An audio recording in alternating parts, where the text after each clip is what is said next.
नमस्कार।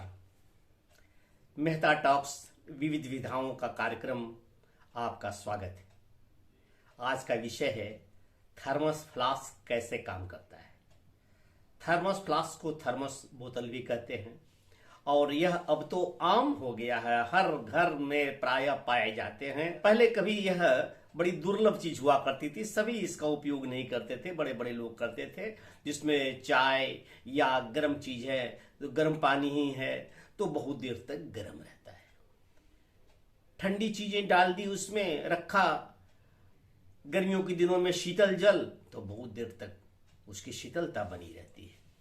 तो हम देखें कि वह कैसे थर्मस फ्लास्क अपने अंदर, फ्लास्क के अंदर रखे द्रव्य को बहुत देर तक ठंडा या बहुत देर तक गर्म रखता है, इसका अध्ययन करें।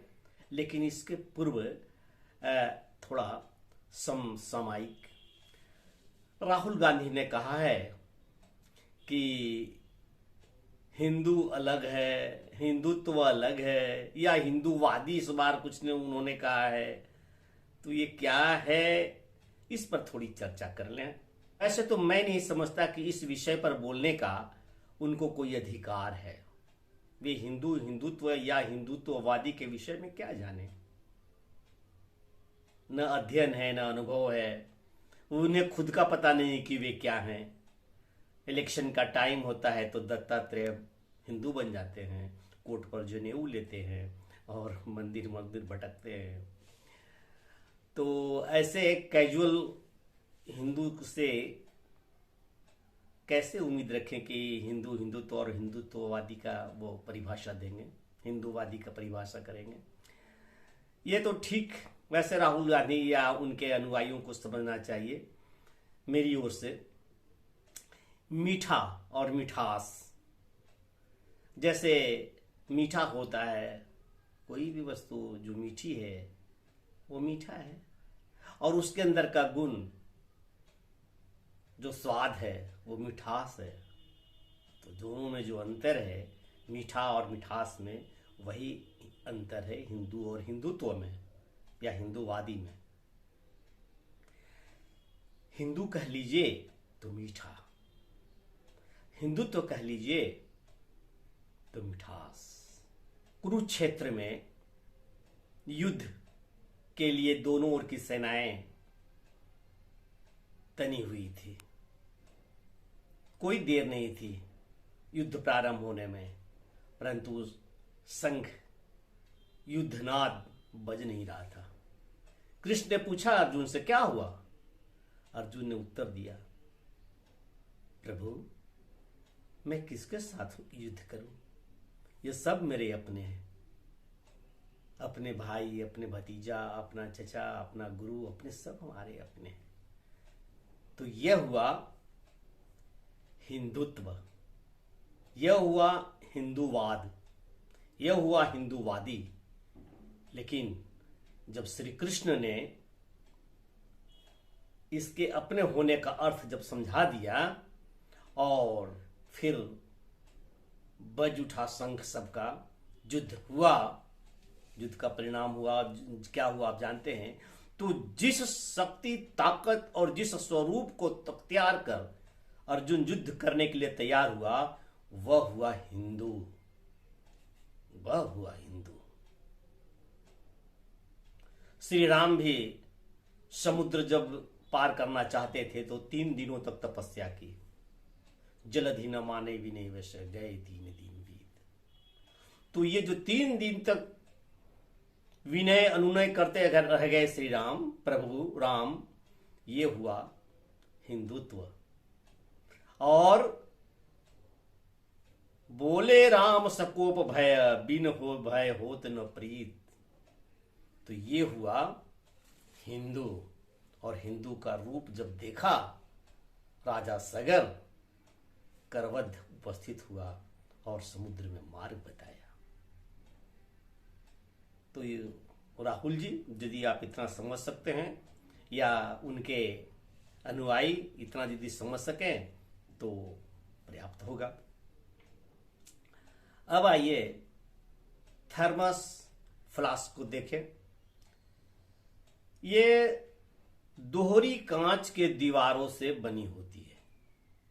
इस चित्र को देखिए। ये थर्मस फ्लास्क का अंदर का चित्र है, जिसके ऊपर का बॉडी जो स्टील का है उसे हटा करके दिखाया गया है। तो पहले इसको समझने के लिए यह समझना आवश्यक है कि इस थर्मस फ्लास्क के अंदर जो भी तरल पदार्थ है वो गर्म है। तो बहुत देर तक गर्म कब रह सकता है? जब इसकी गर्मी, इस द्रव्य की गर्मी, इसमें जो ऊष्मा है, वो ताप है, वो इससे निकल के बाहर के तरफ ना आए। अर्थात बाहर के तापमान, बाहर के वायुमंडल का जो तापमान है उसके संपर्क में ना आए। बाहर के तापमान को कोई रोके, किसी व्यवस्था से हम रोक लें तो यह वस्तु यदि गर्म है तो बहुत देर तक गर्म रहेगी। यदि ठंड है, शीतल है, ठंडी चीजें हैं तो बहुत देर तक रहेगी, बशर्ते कि बाहर के तापमान का इससे इसका संपर्क नहीं हो। इसके लिए दोहरी दीवार के कांच के इस प्रकार से पॉट बनाए जाते हैं। ये तो खाली है और एक दोहरी दीवार है। एक दीवार ये है ना, कांच का, और दूसरा दीवार है ये कांच का। ठीक है, ये कांच का है। इस दीवार के बाहरी तल को सिल्वर से पेंट किया जाता है, सिल्वर की कोटिंग की जाती है, उसका प्रलेप होता है। और बाहरी दीवार का भीतरी तल ये सिल्वर से कोटिंग कर दी जाती है। और इसके बीच के वायु को शून्य कर दिया जाता है, निकाल लिया जाता है, अर्थात वैक्यूम स्थान होता है। ये इनके बीच में, इनके बीच में वैक्यूम रहता है और ये यहाँ तक रहता है, बना हुआ है। अब इसके ऊपर में, इसमें यदि हम कोई दूध गर्म डाल दिया, इसको लगा दिया, चाय डाल दिया, इसको कस दिया, ये भी कुचालक है, काग है, इस प्रकार से ये फिट हो गया। तब यह वस्तु बहुत देर तक इसलिए गर्म रहेगी क्योंकि बाहर के ठंडे का इस पर असर नहीं आएगा। हाँ, तीनों विधियों से हम देख लें। परिचालन, कंडक्शन कहते हैं। तो कंडक्शन, इधर का ताप ज़्यादा है, ताप अधिक है, तो यह ताप इधर कैसे आ सकेगा इसके अंदर? क्योंकि यहाँ से डायरेक्ट कोई चीज़ को छू ही नहीं रहा है। एक दीवार है यहाँ शीशे की और दूसरे दीवार यहाँ है, उसके बीच में गैपिंग है।